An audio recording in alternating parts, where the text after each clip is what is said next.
Hi there, I'm your host, John Ivison, and I'm delighted to welcome back David MacNaughton, who is a businessman, political advisor, and was Canada's ambassador in Washington 2016 to 2019 during Donald Trump's first term. David, thanks for coming back on again. Delighted to be here. I was suggesting that you're probably glad that Trump was only clearing his throat in his first term. We do seem to be in the midst of an existential crisis right now. And I just want to start with Mark Carney's speech in Davos, which finished just before we started recording this. And to give people some sense of where he was coming from, let me just read out a couple of excerpts.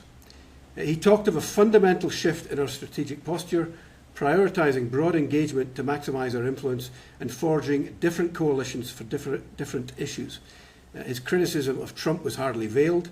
He said, call the system what it is, a period where the most powerful pursue their interests using economic integration as a weapon of coercion. What did you make of it, David? Well, I think he's bang on. First of all, I think he's, I'm some of the words he used and some of the phrases he used. I'm sure that President Trump isn't going to be wildly enthusiastic about. But the reality is that the world of the post-Second World War, with all of the multilateral institutions and, the rules-based international order and all that kind of stuff, I mean, it's gone. And so, what's doubtful or what's uncertain at the present moment is what's going to replace it. And I think what Carney does in his speech is to outline what he sees as being, a sensible replacement to that world order that really doesn't exist anymore. I mean, he mentioned that countries earn the right to taking a principled stand by reducing their vulnerability to retaliation. Clearly, again, something that Trump probably won't like. An example of that reduction in vulnerability, I guess, was the trip to China last week. Trump appeared to be relatively unruffled by the visit. He said that signing trade deals is what Carney should be doing. Yet today we have this meme of the president sitting in front of all the other world leaders against the backdrop of a map covered in the stars and stripes right across Canada. And this was sent out by the president himself. What do you think he's trying to do here? Well, I think it's, he's using intimidation, in a way in which he thrives on. I mean, he's, look at what he's doing with Greenland and Denmark and all this kind of stuff. So I'm not surprised. I mean, this is Trump tactics, 101. So we just. But is he serious? Well, I think we have to take him seriously, but I don't think there's any practical way in which the United States is going to be able to take over Canada. I mean, it's just not.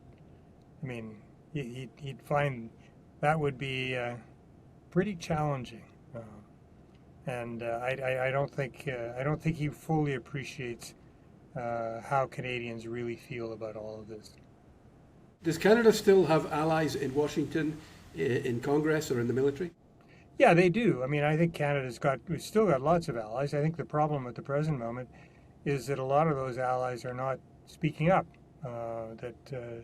If you look at what's happened in Congress, I mean, when I was there, you had Republicans who were, forcefully speaking up in support of Canada. Same thing with Democrats. And you had people within the administration who were speaking up.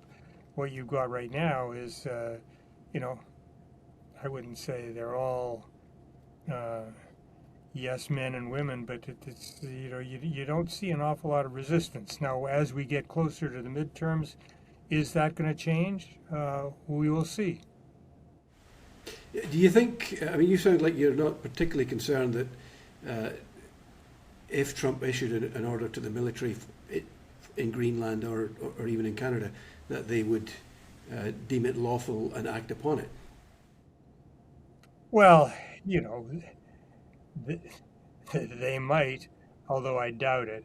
But, the United States is not going to be able to occupy Canada. Canada is several thousand miles from coast to coast.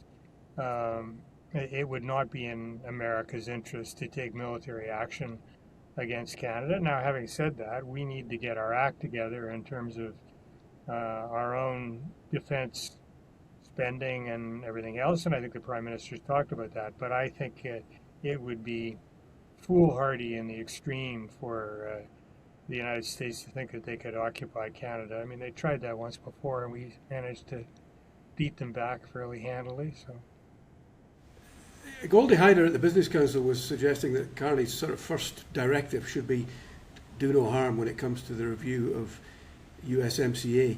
Do you think that this speech and other things Canada is doing vis-a-vis Greenland are jeopardizing the review of that trade agreement? well,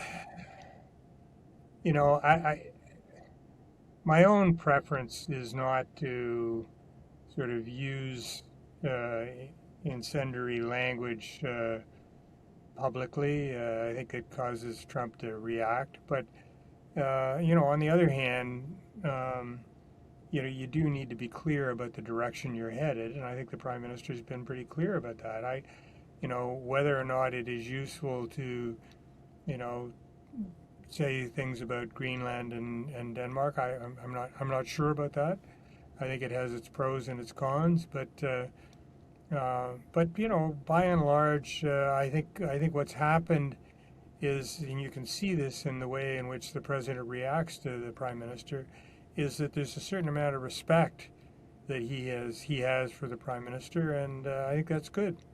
If you had been ambassador, would you have cautioned against this speech? Well, I think 90% of the speech I would completely endorse. The only issue that I might have sort of stepped back a little bit from is the Greenland Denmark thing. I just like he comes out very forcefully, sort of supporting Denmark, and I guess at the end of the day, they are members of NATO, and we should be supportive, but I'm sure that will cause some blowback. But I mean, it's pretty core to the message he was trying to send, which was strategic autonomy, which means you act with other mid-sized powers. I mean, if he didn't say anything on Greenland, the rest of the message falls apart. No, fair enough. I mean, but I think the core of that speech is extraordinarily insightful and realistic. I mean, the so-called rules-based international order, all of the things, the institutions that we relied on since the Second World War, they're essentially dysfunctional. And I think we're going to start seeing much more of this coalition of the willing around different issues, which is what he talks about in the speech. And I think he's bang on in that regard. And I think, the diversification of our economy, so that we aren't as reliant on the United States, is important. And what he's been doing on energy, I think, is significant and overdue. So I mean, it's amazing. We spoke, I don't know how long ago, but it's night and day from the situation we spoke about pre-Carney. Never mind pre-Trump. No question. I mean, I was, I think I mentioned it, when we spoke last. I was at an LNG conference in Vancouver a little over 2 years ago. There were 42 different countries represented, and it was in Vancouver, and our natural resource minister, Wilkinson, didn't attend because he didn't want to, pretend that we were interested in exporting our energy. Right. One thing I was writing about today, less dramatic than a military invasion, but the threat of disinformation from the US trying to boost separatist movements in Alberta and Quebec. And I think we're actually seeing it already. I mean, somebody responded to me on Twitter this morning from an account that had changed its name twice in the last 6 months and clearly was not based in Canada.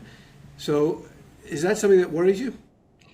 Well, yeah, I think so. Although, counterbalance to that is I have never seen in my life the kind of nationalism, support for the country as I'm seeing at the present moment, it isn't just in Ontario. It isn't just in central Canada. I mean, you see it in Alberta, you see it in Saskatchewan, you see it in Quebec. I mean, there is a strong pro-Canada feeling. Now, that isn't to say that there aren't, there are separatist movements. There's a separatist movement in Quebec. There is in Alberta, but the overwhelming majority in both of those provinces is very supportive of Canada as a nation, and I think we're seeing it in terms of the number of people that have put their names forth to run in elections or have agreed to serve in public office one way or the other. So we can't ignore it, but I'm not. I think we're headed in the right direction. One of Steve Bannon's MAGA talking heads on his War Room show, a gentleman called Brian Kennedy, said on Friday that Canadians are people who no longer believe in themselves, they are no longer interested in their own survival, and they've created a unique problem that we cannot let fester. What do you think that we should be doing, or what the Canadian government should be doing, to show that, on the contrary, we are very much interested in our own survival and we do believe in ourselves, and sort of harnessing the spirit that you've just talked about? Well, I'm sure you remember there used to be on television those heritage moments that talked about significant developments in Canadian history, and we did remarkable things as a country. I mean, it's an unlikely country's across thousands of miles with a relatively small population. And I think I sense that spirit is back. And I think the government, it's hard when you've got government that has been focused on process and box checking and rules and everything else to get into action. But I think they're starting. It's taken so long for us to get. We try all sorts of dumb things before and see them fail before we decide we're going to do something right. And I think we're starting to see that we're doing something right. We're getting out of our way. We're actually having the federal government, the governments, and the private sector collaborate together. So I'm optimistic. I think I joked with a business audience a while ago that if Trump too causes us to start doing things right again, maybe we should think about giving him the Order of Canada. I mean, not the Nobel Peace Prize, but we should give him some sort of an award. Or a third term. Oh, maybe not. Maybe not. Yeah, exactly. David, thank you very much for your thoughts and your wisdom. Be well. Thanks. No problem at all, John. Anytime. Thanks. Thank you. Bye.